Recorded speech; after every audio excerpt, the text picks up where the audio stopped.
It might be Kepler, actually, yeah. I don't know what other PR I mean, K7 maybe. I don't know. Either way. I think K7 is 2. We got Quark here. Quark's been going on quite a run today. Pretty much the face of Michigan Game & Watch. He's got some really good wins under his belt today. I know he beat KTE, and I know he also beat Schnigley. Yeah, so much for that Game & Watch he was talking about. Oh, well, so much for it. Okay, so this surprises me because I thought we were going to see a matchup that like you never see. You know, Game & Watch. What is it? Mega Man, dude. I like never see him. I always forget. But Gio's around pretty often. It's not like the character's non-existent. No, of course. There's only just one player who plays it. Well, there's two. There's also what's his name? Right. Smasher 1000. Smasher. Yeah. He doesn't come to much anymore, does he? No, I haven't seen him in a minute. But you know, he was PR for a while, so. But I know Gio is really good. I've heard him talking with the other people. You know, he believes that he's right underneath that level, and I think that's true. I know he's doing pretty good. I believe at the MSU tournaments, and he's here in Winners Finals. So I'm curious to see how this is going to play out. So why do you think Quark went Palu instead of Game & Watch here? You know, I don't know, because I would figure that the bucket would be really helpful. You know, it'd help with things like the pellets and the projectiles that Mega Man uses. So I'm surprised that he's playing Palu. I'm wondering if maybe it's just a matchup he's not comfortable in, or if he feels that Palu does exceptionally well versus Mega Man. I wouldn't know. I'm not a Mega Man expert, nor am I a Palu expert. I have seen his Palu a couple times before. Not very often. Not very often at all, because, like you said, he is definitely Game & Watch. But looking like he knows his way around Palutena pretty well, too. Yeah, Palu's a relatively it's an easier character to basic pick up. Secondary. Yeah, she is a basic secondary, but I mean, you know, you usually get the job done. Oh, absolutely. You're here to win, so.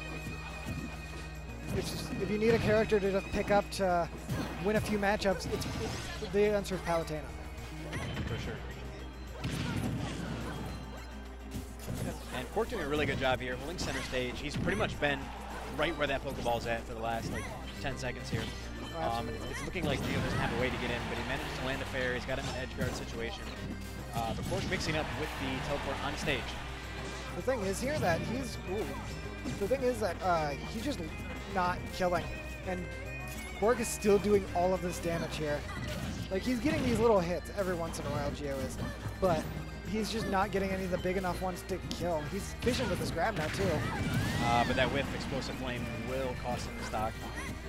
Do you think he meant to do the Explosive Flame there? No, but I'm trying to think what he meant to do, because realistically you shouldn't be using, I know a little bit of Palu, you really shouldn't use Explosive Flame. And close quarters at Yeah, all. close quarters, or even sometimes the auto reticle too. I think maybe he meant to do auto reticle, but you know, auto reticle and shield that close, you're gonna get punished for it. I want to say he might have been able, like he might have been even wanting to counter reflect. Yeah, that might have been an option. Just because all of the other options seem like they're so situational and not the right call. Not the right call, yeah. All right, sticky on him. Gio doesn't manage to push forward with that. Off stage again. Something interesting that I've noticed is Explosive Flame doesn't actually destroy a Crash Bomber. Yeah, I believe it's transcendent. I can definitely see that. Where it doesn't interact with yeah. other projectiles and physical objects and things like that. It just feels wrong, like it should, though, to me. Dude, if it did, that'd be stupid. It's one matchup. I don't think it would make or break the character. No, it wouldn't. But it's not like Palutena's not a very good character right now. Yeah, she doesn't need more. And we're back in the same. We're kind of back in the same spot as Stock 1. Yeah. Oh, never mind. Unfortunate SD there. The teleports bouncing off the stage like they all do. When are they gonna fix that? That's what I want. It happens to me all of the time. And I'll just bounce up. It just kills you. Well, nobody said it's a perfect game. That's what we love when we play. Gio getting him off stage there, but again, Quark going high. I think he's been getting away with that a little too much. I don't know if Mega Man has like the movement or the right tools to punish that, but I would think that at this level that that would probably be called out sooner. Ooh, that was. Do you think he knew that the Rush Coil was coming out, that he could land on it with the Nair? I think so. That's very that close a good game, though. Oh, absolutely. Unfortunately, I do think it's close due to that SD rate by Quark, because he had a pretty decent lead beforehand. Right, but I feel like Gio's been bringing this back. Like done a lot better job holding center stage. He's been making really good use of weak shield, but that flame geyser was not ideal. Yeah. That and Gio getting a little rowdy there, talking to somebody. Yeah. I don't think he meant to do that down smash either. I think that game was kind of full of a few misinputs from both parties. Yeah. That's game one. It's game one. Gio's maybe still shook up from playing Kepler. That was a close set. Was that on stream here? Yeah, it was on stream. I did not see that. It was right before this. So I don't know if you saw it. You didn't see it? It was close. It was down to last hit, last game. I see. So I'm wondering what kind of a counter pick Gio's going to go for here. I would imagine. I mean, I feel like the platforms were helping Quark a little bit more. So I'm gonna say we might see a more flat stage. Yeah, like an FD. I was gonna guess Kalos if I had to. Just Nobody saw Wily Castle coming. But he has to pick Airman. Airman's a good one. Airman and Quickman. Those are a couple of my favorites that aren't the Mega Man 2 Wily theme. Right. So yeah, this is what I was talking about. Like I said, I feel like Quark got a lot of mileage off the platforms. You know, he was able to punish with the up airs, like we saw that took that game, getting his Nair extensions, things like that. So maybe Quark or Gio wants a more level playing field. Yeah.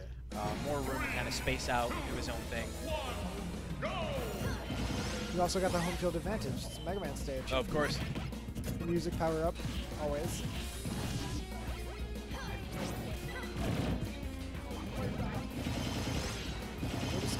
We're just kind of seeing more of the same neutral and advantage from these characters. Got some pellets, got some auto reticle, then we got some nairs. It's just these are both characters that have very straightforward game plans. I feel like. Do they? I wouldn't know. I feel like Mega Man is complex. Maybe it's just I've never played the character. I feel like he has a very straightforward neutral. But then when you get into the advantage and disadvantage, it becomes a lot more complex with a lot more options. I see. Just because it is a lot of pellets. It is just a lot of pellets in neutral. And then afterwards, once you get into advantage or once you get something out of that, then you can mix it up a little bit, just depending on what you want. See, that's just something I've never had to really think about much because when you play Bowser, pellets don't do anything. So that's and that's like a huge part of his game. Yeah. So I mean, I've never thought about it too much, but it looks like Quark is still very comfortable with this matchup. No, absolutely. Definitely built a good lead for him. This is looking semi-reminiscent to last set though, where Gio just kind of took it from behind and started carrying his momentum. I would really like to see Gio start calling out these teleports on stage. Yeah. Quark's been getting away with them. I mean, at this point, it's like getting away with murder. These teleports are definitely shouldn't be working. Right. Yeah, chain grabs. Or Ultimate's version of chain grabs. Ooh. That's an interesting option I'm seeing Quark. He's using a lot of the explosive flame just like in neutral. Yeah. Normally you don't see that a lot, but he's getting a lot of mileage out of it. I mean, so many times he's caught Gio trying to set up a wall, kind of keeping space, and he's able to just essentially say, hey, you got to approach me. I do agree with that. I think it's because Mega Man wants to kind of sit in one spot, so then Explosive Flame just takes away that spot. Exactly. So I think maybe that's part of the reason why he picked this matchup. It's definitely possible. Yeah, now that I think about it, because, Game & Watch by nature is a little bit more of a defensive character. And so, to a certain extent, is Mega Man. So, you know what else? Up, you had a shield. Mega Man never touches your shield. Right. Neutral. It's just that's the biggest thing, I think. I'm just thinking with Palu, he's got the option to go a little bit more offensive, and like we were seeing earlier with the Explosive Flame, he can sort of make the engagements happen. He can choose when he wants to go in. Yeah. And you see that's paying off for him very well. Oh, he's lit. Gio's lit him. Oh, wake up, do it to him. A little bit of an ambitious smash there, but Quark trying to do the exact same thing. Still very much ahead. He's definitely got to work for this comeback here. But I want to see it. Oh, it's a best of 5, actually. I just remembered. This is not the end for Gio if he loses. But I do think that he should He Quark should definitely here be trying. becoming a little bit telegraphed. He's using a lot of back air ledge, a lot of F smash, trying to fish for that KO option. I'd like to see him focus a little bit more in the neutral. He's got a little bit of wiggle room to work with to fish for that, though. He does, but if you give an inch, they can take a mile. Oh! Not going to be enough to take that. That surprises me. Mega Man is pretty heavy, though. He is a robot. Wow, great DI dash attack. Oh, falling right onto that explosive flame. People are getting very rowdy. Absolutely. I like it.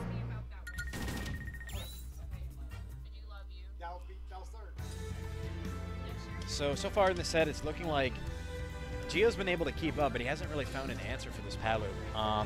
I'm wondering if we'll see him switch characters or what his idea of a counter pick is going to be, because I felt like FD was giving him, the biggest advantage possible. So opting for Kalos, again, a little bit more room. So, did Gio play any other characters? Like, I don't know. Consistently? I haven't seen enough of him to know. I haven't seen him play anything except Mega Man at the time that I've seen him play. Sticking with it. Sticking with his guns. Looks like he's going to ride or die.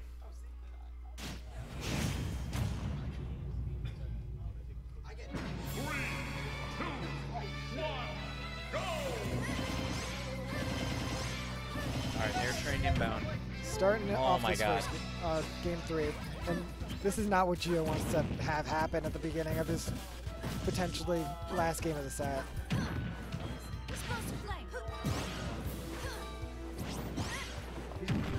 Just this whole set, I think that Quark's done a great job of keeping Gio in disadvantage, keeping him above him, punishing with these up airs, getting the nair strings. He's playing the matchup very well. He just kind of got these. He just kind of got the advantage, stayed down against Gio. He just hasn't let him breathe whenever he touches him. And then he gets these 80% strings, and all of a sudden Gio went from being like, okay, you're at kill percentage, I'm at 0, to being, okay, I'm a stock down.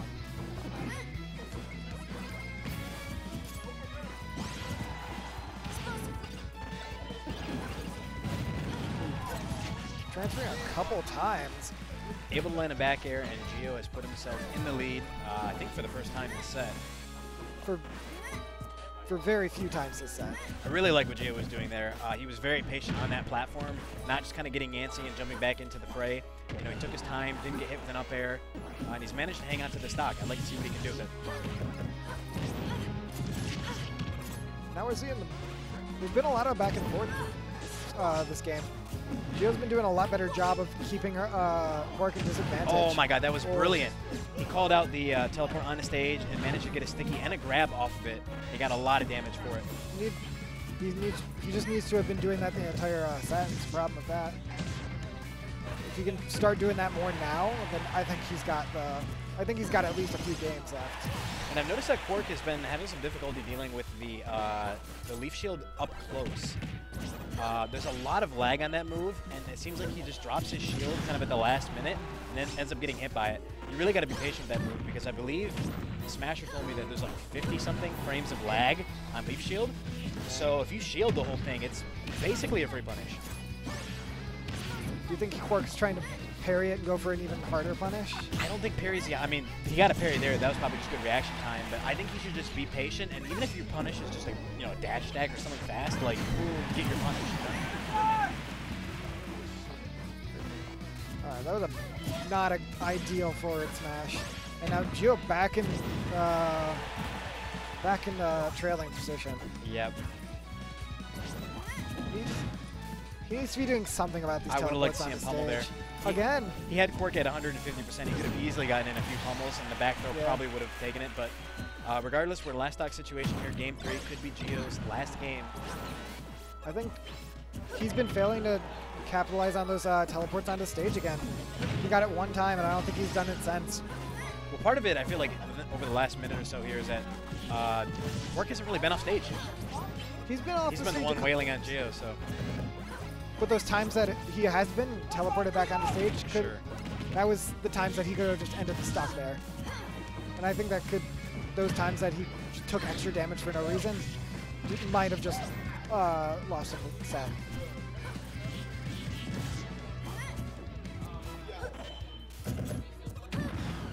It is looking close, though. Quark is potentially looking scared. Oh! And wow. On Kalos. Up off-branch Joryu coming in. I think that might have been bad. Yeah, I mean, I know Mega Man up tilt is really strong, but it looked like he went towards the top center as opposed to towards, yeah. It looked like it was not ideal DI. Yeah. He probably wasn't expecting him to just do an up or throw out an up tilt like that either. Well, I mean, he was in so much lag from that up smash. Yeah.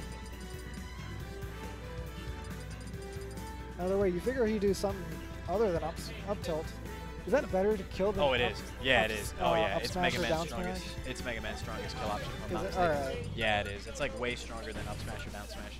All right. I played a good handful of games with Smasher. He's taught me a lot about Mega Man. I don't even play the character, but I just wanted to know because it's always nice when you have some inside information on obscure characters like that. Some matchup knowledge before you even play. Exactly. So going into game 4 here, I think we're going to Battlefield. Yep. This is going to be tough for Gio. I just feel like the platforms help out Quark so much more, but maybe Gio's been saving some things this set, saving some of his tricks that he hasn't used, and this might be his opportunity to bring the momentum back in his favor, so let's see. I do think it's going to be, or that it is unfortunate that Quark has his stage pick, because that's just been a lot of the deciding factor, it almost seems like. Johnny, are you trying to... It's one of them. You can just look here, it's 2. Gio going for some crazy edge guards, not able to find it. All right, that's what I was talking about. Quark now getting the punish on the Leaf Shield. Yep. Getting Gio off stage, not a good position. He's above him. Yeah, he's got to watch out for the up airs. These metal blades have been kind of poking at Quark and telling him, no, you can't run off near me. I don't know if Quark is, has enough Palu experience to be doing these teleport cancels, but I'd like to see some of those. I always like seeing some cool movement, even if it is Palutena. Yeah, I think Palu's cool to watch. It's just not fun to play against. I think she's actually pretty fun to play as, too. She's fun to play as, not fun to play against. No. There's a lot of characters like that. Bowser. Bowser. Yeah. I hear that all the time. I'd buy that. Neither of these guys are losing their stocks. Both of them hold on pretty well. There it is again, the metal blade diagonal up to tell Palu no. Gio taking the first stock. Oh, I like that. I've seen people do that online. I thought it was just a gimmick, but I really like that he put the up B dog right there when Quark spawned. Because what it did is it put him up on the top, and it just made him run out of his invincibility. That's really smart. He hasn't done that all set either, so I think that's really unique that he brought it out then. He did it a couple times last set. Versus Kepler. Okay. Well, I mean, this is the first time in this set that I've seen him do it. No, so yeah. I don't think Quark is expecting that. But now that you mention it, I do think it's interesting that he hasn't chosen to use that until now. Yeah, and that's kind of what I was talking about when this game started.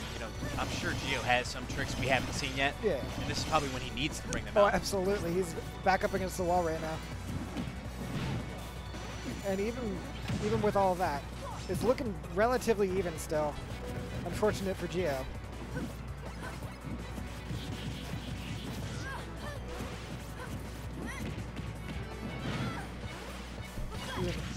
Oh, interesting little interaction there, reflecting the up air. It's the second time. First time was like at the very beginning of game 1, I remember. I like that up B. I think that Gio knew that explosive flame was coming out, and he did it correctly. And he manages to find a stock with a down air. Very nice. He tries to do the up B cheese again, but now he's in disadvantage. Manages to land though. And I think that Gio is really turning this around. I do think that down air is definitely going to give him some of the momentum he needs to kind of pull back in this game. But he's still got to work for this, absolutely. Yeah, that's not a trade you want though, taking that back air. Cool. Yeah, Quark fishing for an up air, or up smash rather. I think he's kind of antsy, like he wants to get this kill. He's got to be careful not to become too telegraphed. Because as we've seen throughout the set, Gio is starting to adapt, and I mean, he's got a pretty commanding lead, I would say. That is something that I've seen Quark do a lot, though. Is just fish for stuff. Yeah. And a lot of times it works. And right there, it did not work. No, that's he. Maybe he should stop that with a smash attack specifically. Like fish for a little, like some things that don't have quite as much end lag. For sure. Like just throwing a couple back airs. That's a lot safer than trying to forward smash on Mega Man's shield. It's the second time he's gotten hit with the off-brand Shoryu. So something I've noticed here is like Gio obviously is making this comeback. I think a lot of that can be attributed to his superior movement. I've seen him using a lot more dash dance, not just kind of setting up these walls. He's really picking his opportunities when he wants to go in. On top of that, you know, he did a great job getting the spike. He's definitely had a lot more pressure off stage versus Palutena, which is something you need to do. It can be scary or it can be difficult sometimes to, you know, two-frame or, you know, capitalize on teleport recoveries, but I think he's doing a great job of it. I think part of the capitalizing on teleport recoveries is the fact that Quark is still teleporting onto stage a lot. Probably more, absolutely more than he should. Right. And going off of the movement tangent, Gio always does these B reverses with his movement too, to move back and forth, bounce in and out, which Quark just doesn't. I just don't think he has the experience with Palu to be able to do any of that kind of thing. So. Right. Speaking of the B reverse, he does use that a lot with the Leaf Shield. Leaf Shield. Yeah, and he's been doing a really good job using that as an aggressive tool to kind of start his chain, start his combos. Leaf Shield is a really good poking tool overall.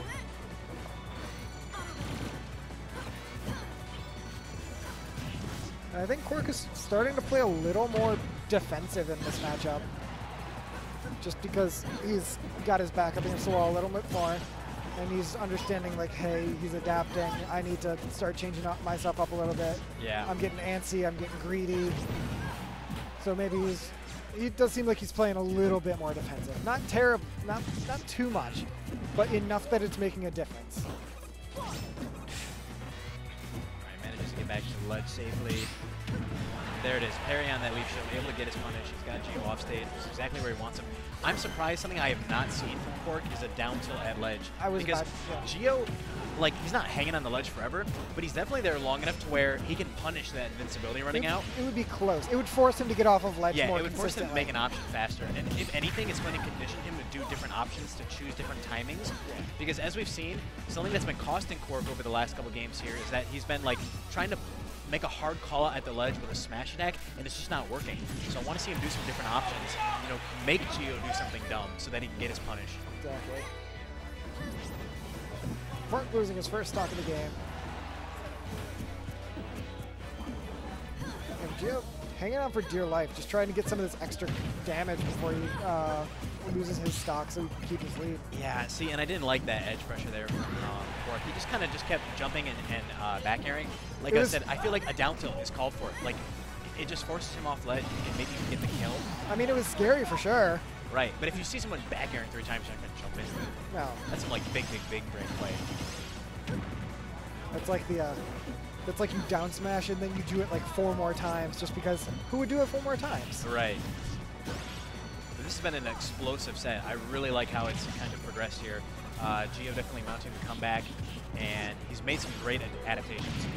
No, I thought it'd be really interesting to see Gio get the reverse 3-0. Not to discredit what Quark is doing. Like I said, I still feel like overall he is playing the matchup well. I just think there are certain aspects of his game like that. Getting antsy for these kills, I mean, I'm not sure about it. He's lost the equivalent of an entire game to forward smash and on shield and getting up tilted. There's an up smash. I don't like that. Like, he's got to be doing some different ledge pressure.